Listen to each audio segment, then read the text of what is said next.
I know that there's awareness. At least I think I know that there's awareness. But pure awareness, even to think about it, implies that the awareness itself is still mixed up with perhaps subtle thought forms. And it's so easy to turn back to what just comes up, what comes naturally, so to speak. and and awareness is absorbed, it seems. It seems. It seems. Um, I have, I think I have a yearning to find awareness in its purity. Interesting. You can't. Who would find it? Right, right, right. If there's a who that's finding it, it's immediately impure. Well, I mean, by then, definition, well, sure, right? You sure. are awareness in its purity.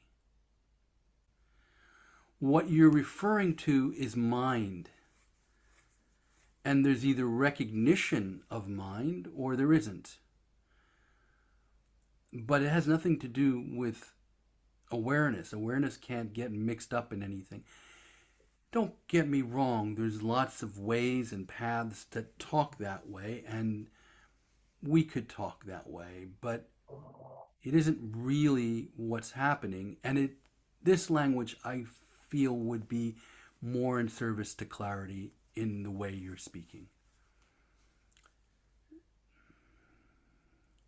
Otherwise, we get into this whole drama of you getting pure or finding it or something like that, where you are it, and the thinking mind that believes otherwise or that has all kinds of ideas about grasping and losing and attaining and purity and impurity and all of that is on a journey of an adventure, a story, a narrative of finding. But it is, it is mind, it is ego that is on that journey. You could just immediately, in any moment, see that this is mind. There's awareness of that, what you're speaking, of that process, of that idea of mixing, of the noticing, of the I'm not pure yet, of the there's still an I, all whatever it is. That imagine there's a time when there won't be an I. It's like the I imagines there's a time when there's not an I. But there actually isn't an I now in any substantial way. Once, in any second, any moment, the, and is language for this. Like you could say discrimination. I don't have it here. Papaji used to always keep a statue next to him where he sat of Manjushri, the bodhisattva who has this sword in hand. And Manjushri is bodhisattva of discriminating awareness or discrimination. So you can cut through. It's interesting because in the moment that you notice unawareness, mixed, all of those words, that can be the moment of simply what's aware of this. As the last thing the mind says.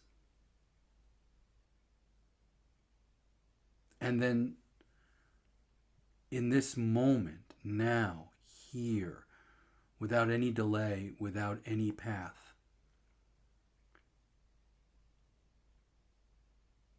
silent awareness of thought, of that one, and the next one that comes up, like, oh yes, but it's not exactly, and or, but what if, and doom. next, next.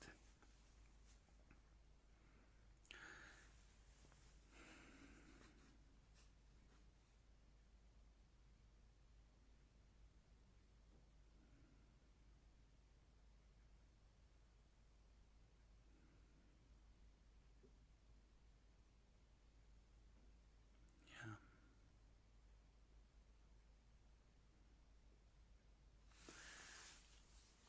The investment of mind in the path is in itself a kind of inertia, has a momentum. Mhm. So there's not any need to stop that merry-go-round. You just step off. It is moving, and it has a momentum. You just stop, and you don't. It doesn't matter if it moves or not. It's just like it doesn't matter if there's an eye or not, because what the nature of what it means even to have an eye, once it's recognized that that eye is an object, it just changes. It's just not the same thing. We're talking about a corpse then. So it doesn't matter if there's an eye or not when it's clearly an object. So what steps off of the merry-go-round and all that gets very paradoxical. The the the actual seeing, which is really what we're talking about. We're not even talking about a doing. We're not really talking about stepping off of anything, but the closest, maybe the clearest metaphor is the cutting through, or clearly seeing, or discriminating. In the moment where there's a seeing of a lack of discrimination, there is then discrimination by definition. And if you say, well, it's not quite discrimination, just there's a noting of disease, and it's like, okay, then what's keeping you right now? Discrimination, right? This moment, right now. And then words, descriptions like, is it a path or it's a no path? Um, it's like my teacher, my master Papaji, his whole shtick was there's no path, there's no thing to do, because there's no distance. It's just this. There's nothing else. But, here's the but. And he would never use it as a but. He would say, and. There must be discrimination. There must be vigilance continuously, or it's thrown away. And you could call that a path. It's a path of vigilance, of having the sword in hand moment by moment, of like, oop, identification, stop.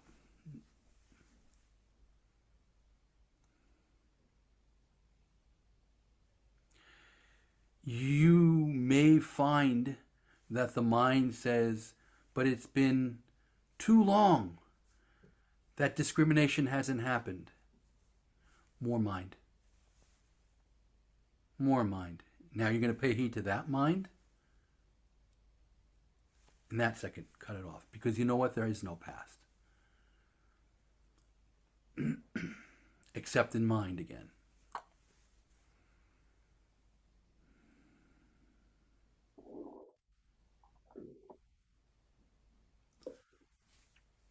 Does that make sense, Lee? You're speaking as if um, awakened discrimination is perfectly natural. Yes. I mean, that is the pathless path, right? Yes. I'm speaking as Um, if mind is an adventure, and not a not prison, what and you are. not an identification. Well, it's not what you are, really. Yeah. Yeah. Yeah. Yeah. Yeah. And you could say identification itself is a form of mind. It's one piece of mind being confused about another piece of mind. Because it's not that unconditioned awareness ever gets conditioned. Its nature is unconditioned. Its nature is freedom. It's free. You are free already, now, even. You can't help yourself. You can't be unfree if you want it to be. Because you're what freedom is. You're freedom itself.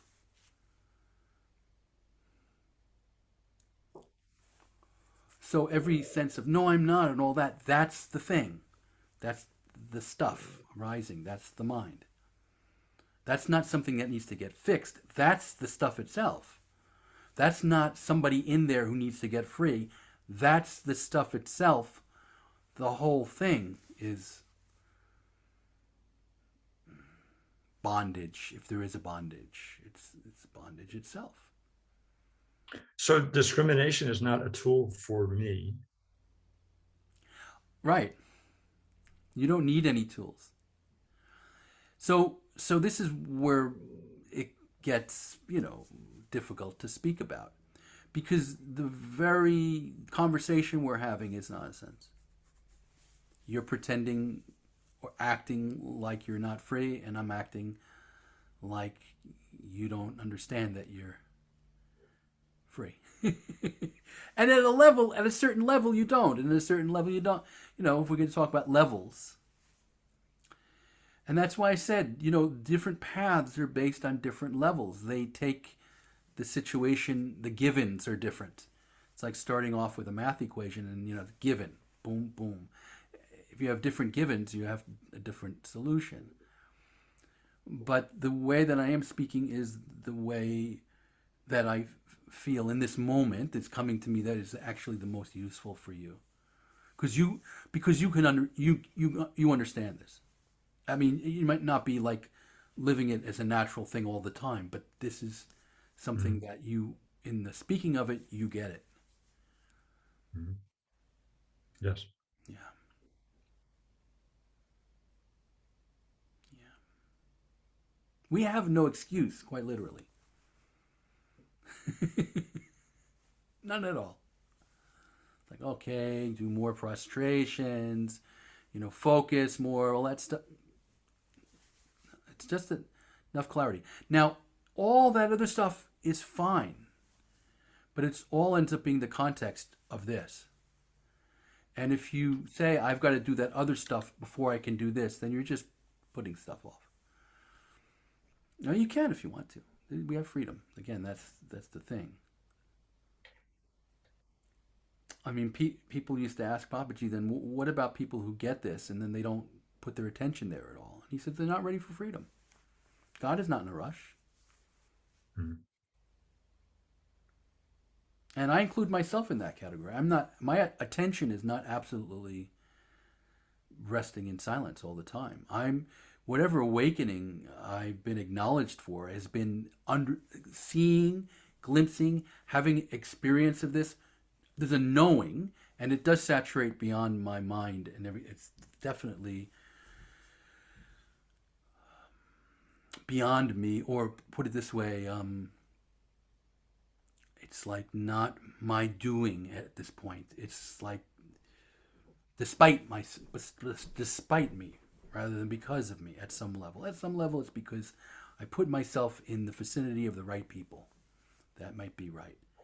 But even that's questionable. I found myself in the vicinity of the right people. But, again, how do you talk about this? You can talk about it in terms of grace, being lucky. But, all of this is to say that I'm not totally free of grasping. This mind stream, this body mind stream is not free of all grasping. And, it's interesting, letting go, what I'm finding is that there's an unexpected, oh, this happened to me. And then all of a sudden there's a grasping. And there's a seeing of that grasping and then working with that.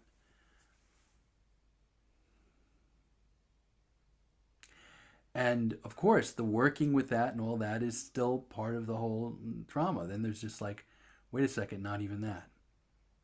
I'm already free in the midst of this, with this.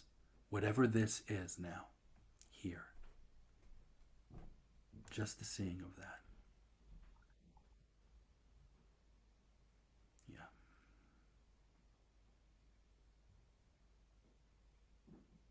So then it becomes meaningless. I mean, even now it becomes meaningless. Like, what is it to say that I'm not free? Well, my nature is free. And a second ago, I was grasping. Why pay attention to a second ago? Mm. Why? Well, because I have to be honest about my unworthiness. I mean, what? What is this? To who? Who's watching? I don't want to get away with anything.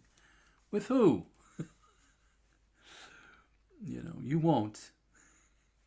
Believe me, life will come right back. Your guru, life itself, will kick you in the ass and show you grasping again. And then there's letting go again. And then there's forgetting of what happened as a past thought. Because it isn't real now anyway.